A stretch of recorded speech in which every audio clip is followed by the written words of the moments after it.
টুইনশিপ মিডিয়ার আজকের নিবেদন অন্নদা শঙ্কর রায়ের ছাগচড়ি। বাড়িতে দুটি মানুষ, আমার বন্ধু ও আমি। বড়ই ফাঁকা ফাঁকা থেকে ভাবি একটি কুকুর পুষলে কেমন হয়, কিন্তু ছোটবেলায় আমার পোষা কুকুর হঠাৎ পাগল হয়ে আমাকে কামড়ে দিয়েছিল।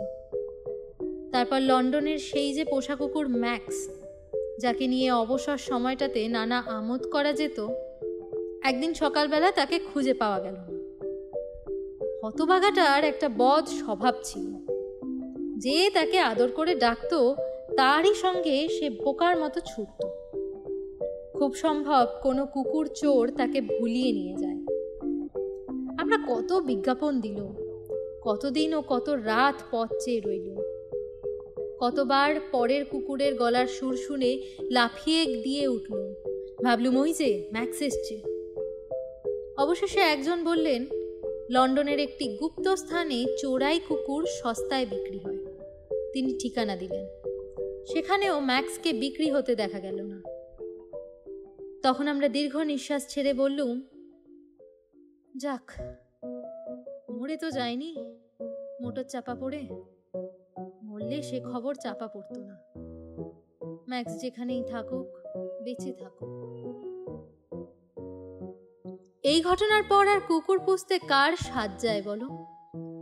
অথচ কিছু একটা পুষতে ইচ্ছে করে। বেজি কিংবা বাদর পুষবো কিনা ভাবছি। একদিন সন্ধ্যাবেলা বাড়ি ফিরে দেখি উঠানে এক কালো রঙের ছাগল বাঁধা রয়েছে। আবু নামক আমাদের যে কনজিয়া ব্রাহ্মণ পাচকটি ছিল, সে গদগদ ভাবে বললে, হুজুর, यही बकरी को एक आदमी भुला के ले जाता था। আবুর বিশুদ্ধ মুর্শিদাবাদী উর্দু শুনলে তোমরাও উর্দু ভাষায় মৌলবী হতে পারতে, কিন্তু সে সুযোগ তো পাওনি। তাই ওর উর্দু বক্তৃতার বাংলা সারাংশ দিই। ছাগলটাকে একটা লোক ভুলিয়ে নিয়ে যাচ্ছিল দেখে আবুর মনে সন্দেহ হয়। আবু বলে, এ বকরি তোমার হতে পারে না, তুমি কে সাথে নিয়ে যাচ্ছ কেন? লোকটা ভয় পেয়ে ছাগলকে ছেড়ে দৌড় দিয়ে বাঁচল। আবু মিয়া সেটিকে সযত্নে বেঁধে তার সম্মুখে কিছু ঘাস রেখে দিয়ে রান্নাঘরে প্রত্যাবর্তন করলেন। সম্ভবত সেটিকে নিজের বাড়িতে আশ্রয় দান করতেন এবং দিন কয়েক পর আমাদের টেবিলের উপর পরিবেশন করতেন। কিন্তু রান্না ফেলে রেখে বাড়ি গেলে তার চাকরি থাকত না। সম্ভবত তিনি ধরে রেখেছিলেন যে আমরা তার বাহাদুরির তারিফ করে ছাগলটি তাকে দিয়ে দেব।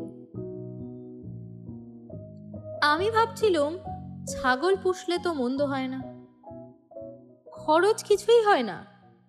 ঘাস, কাগজ, ইট, কাঠ, হামানদিস্তা সবই তো ছাগলের খাদ্য। এক জায়গায় বেঁধে রেখে আমার ওয়েস্ট পেপার বাস্কেটের অসংখ্য ছেঁড়া চিঠি তার সামনে ঢেলে দিলে দেশলাই খরচাও বাঁচবে।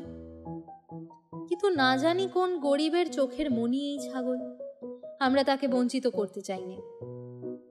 আমরা কাল সকালে এই ছাগল থানায় পাঠিয়ে দেব।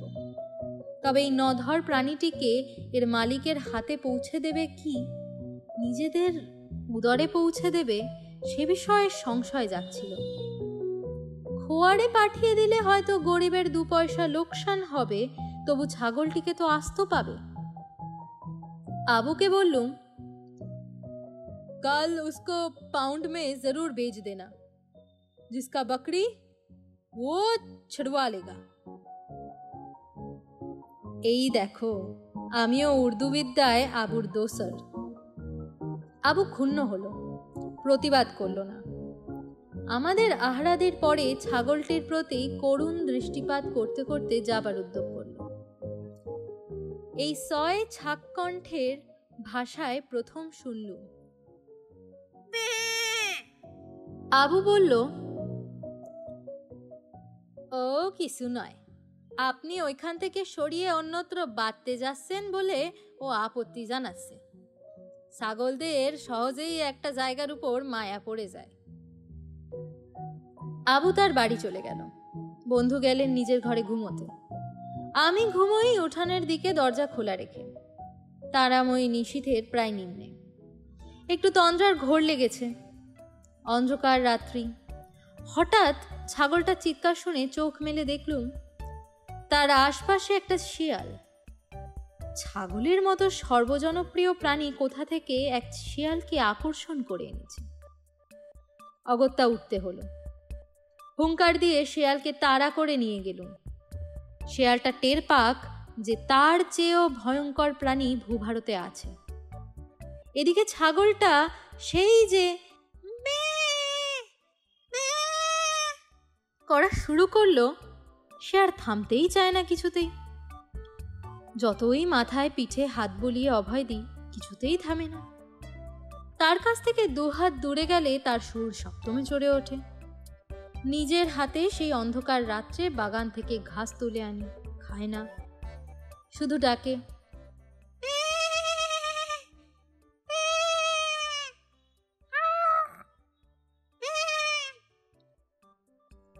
অল্প সময়ের মধ্যে আমি ছাগ ভাষাবিদ পণ্ডিত হয়ে উঠল। তখন বোধ করি 12টা বাজে। ছাগলটাকে ওখান থেকে খুলে নিয়ে এমন জায়গায় বাঁধলুম সেখান থেকে আমার বিছানা বেশি দূরে নয়। শেয়ালে ধরলে ছাগলের চিৎকারে চট করে আমার ঘুম ভেঙে যাবে, কিন্তু তাতেও ফল হলো না। আমার বিছানার দিকে পা না বাড়াতেই ছাগলটা বে করে কেঁদে ফেলে। শেষকালে সেটাকে নিয়ে আমার খাটের পায়ায় বাঁধল। ভাবলুম এবার সেও ঘুমোবে, আমাকেও ঘুমোতে দেবে। শিয়াল মশাইও সাহস করে এত দূর এগোবেন না। মিনিট কয়েক পরে তার চিৎকারটা থামল। ঘুম আমার চোখে সেই সুযোগে নামল। অমনি খাটের নিচ থেকে ফিস করে কে বলল, আমি বললুম চুপ।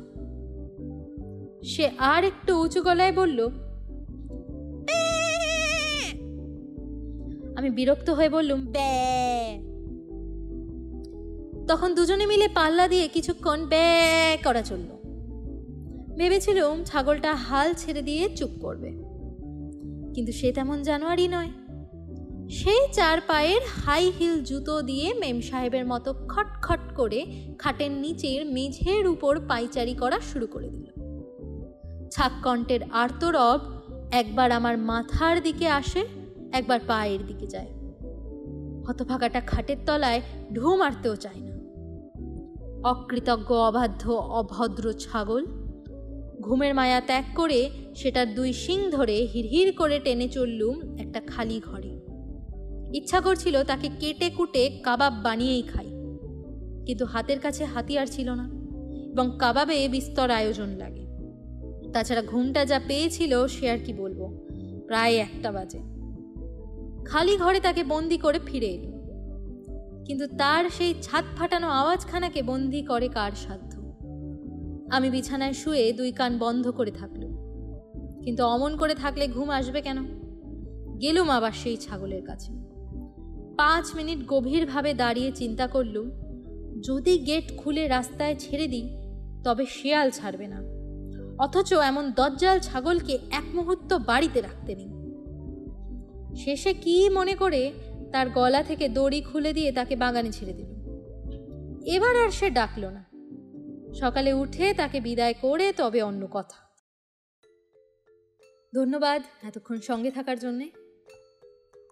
এই গল্পটি নেহাতি খুবই ছোট, কিন্তু তবুও ছোটর মধ্যে মনে হয় এই ব্যস্ত জীবনে এই গল্পটি একটু হাসি আপনাদের মুখে ফোটাতেই পারবে। কমেন্টে জানাবেন কেমন লাগলো, খারাপ ভালো দুটোই জানাবেন। ধন্যবাদ।